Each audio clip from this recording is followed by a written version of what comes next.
There are many ways to get flexible, but they all share a common foundation. We stimulate flexibility gains by accumulating time near our current maximum range of motion. This builds strength in the relevant muscles and teaches our nervous system to relax and allow us to access this range a little bit more easily in the future. Just like with resistance training, we have tons of variables available to us in how we apply that stimulus, like intensity, volume, frequency, and duration. A practical way to design your own flexibility training program is to start with your desired frequency. How many times do you want to stretch per week? How much time do you regularly have available, not in the best case scenario, but in the worst case scenario? Because consistency does not come from planning to be perfect and then falling drastically short. So maybe it's 1 to 2 times a week, maybe it's 3 to 4, or maybe you want to stretch every day. So that's your frequency. Then we just program your intensity to be inversely related to your frequency. If you stretch every day, then you'll have less time to recover, and so you will need to take it a little bit easier in each of those sessions. If you only stretch a couple times a week, then you can afford to stretch more intensely, get a bigger stimulus that requires more time to recover from. The way I advise most people who want to build durable flexibility without spending hours a week is to do high intensity stretching.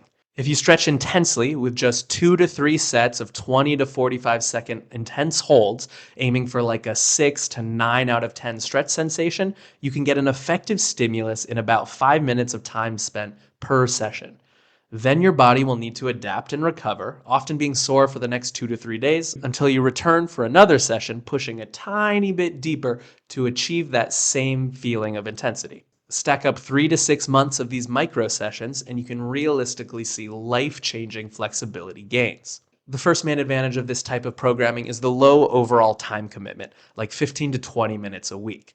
And you can easily fit those sessions in dead time, like while you're cooking food in the oven or watching TV in the evening.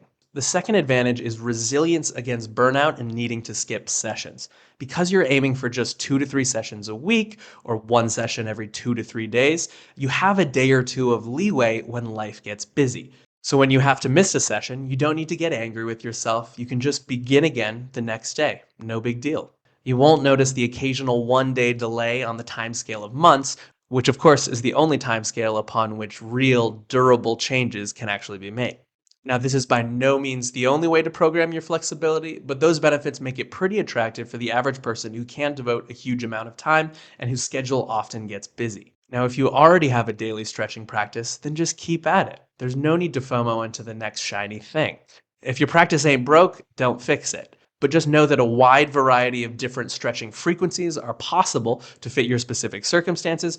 You'll just have to play with the intensity of the sessions themselves to make sure that you're sending a loud enough signal to actually get better. Thank you for watching. Please help share this with others by liking and leaving a question or a future video topic in the comments. Have a great day. I'll see you in the next one. Let's get flexible for life together.